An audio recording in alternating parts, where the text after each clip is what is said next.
I'm Dr. Sara Spowart. Do you know the components of happiness? Please follow along with this video to find out. Main components of happiness, I would say, are defining happiness for yourself, like reflecting on it. What does this mean to you? Also, I'd say, look at your perception of things. How do you view the world? I'd also say appreciation, having awe, connection, appreciation to little things and to the things in your life that you love. I would also say a big component is love. And I don't mean necessarily romantic love. I mean love for different things. Work, pets, people, passions, but love is very important. Power being happy, and then also their own power to change how they feel, like to start working today. Okay, so take a second to think about it now. What is happiness to you? Everyone sort of has their own ideas and things for happiness as well. One person, happiness could be living on a boat by themselves, traveling around. Somebody else, it could be having like a rescue shelter for kittens. There's a lot out of our control, and that things are always changing. So I'd say with kindness, compassion, and detachment, identifying things that would help you to feel happy. Like for me, I really love feeling like I'm helping others. That is really fulfilling for me. I just love it. And then being honest and really not what you think should fit you, but what actually fits you. And so when you don't feel good, if you get depressed, you get anxious, you start doing destructive behaviors, maybe those things aren't fitting you. The other components of happiness, I'd say a huge part is perception. So two people can look at the same situation and see it very differently based off of what's going on in their mind. And that's not to say either is even correct or right or wrong. It's just more partly because of how our subconscious works and because of our neural pathways, we see things differently. We think about 85 to 90% of our thoughts are unconscious. It's kind of like the iceberg example. And that means only a small portion are conscious. And we think about 90 to 95% of our thoughts are the same or similar as the day before.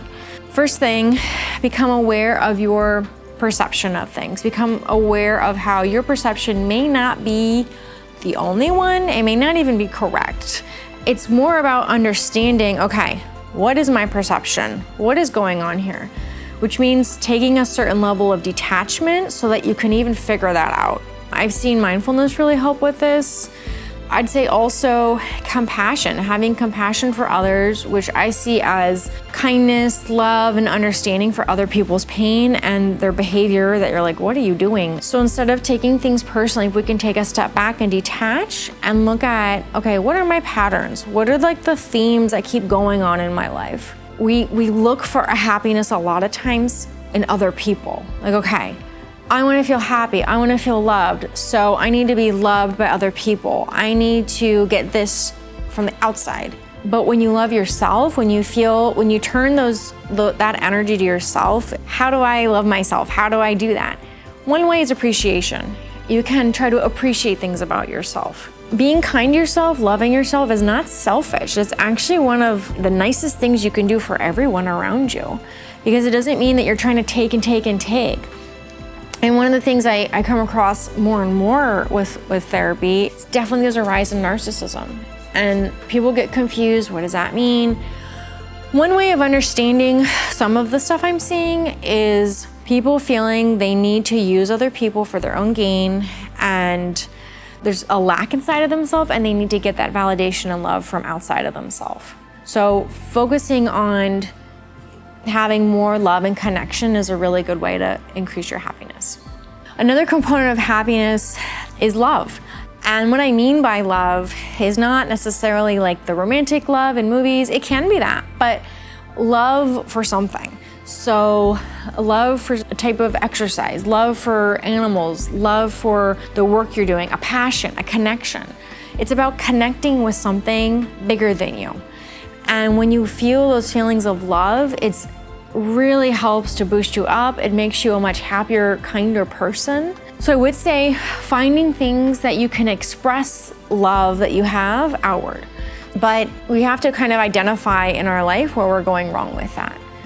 And I've seen for some people, they block themselves from love, I think as a way to protect themselves, but you're really missing out. And this can be love of work, love of people, love of yourself. It's all kinds of love. And even if it sounds cliche, love for yourself, I've also seen to be one of the most important components of happiness. Let's say you really, really love someone. You just have so much love for them. That love is coming from you. You have that love that's flowing out of you. It's not about that love coming to you. You don't even have to have that person necessarily to have that love. You can still love them and not be with them.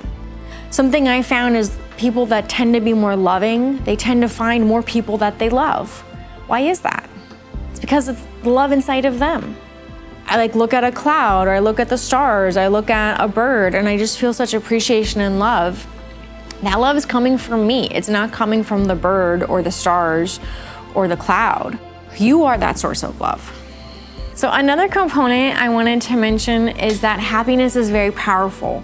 It's super energizing. You're able to do more and more. You're able to think more clearly. The research shows that your work is better, your schooling is better, your intelligence is higher. Everything in your life will eventually be better when you're happier.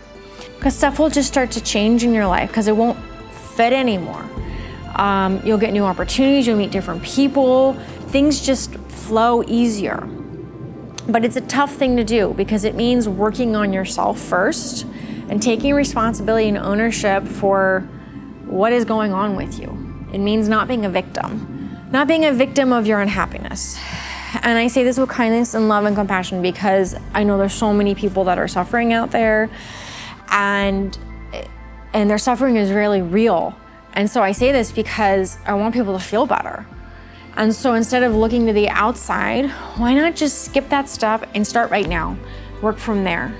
I promise you it's faster and it's more sustainable.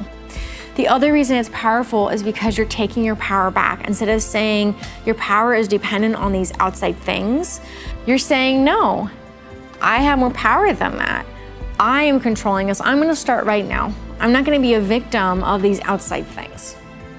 And when things happen, you deal with them, you manage them way better, and you can move on and even make something good out of whatever happens.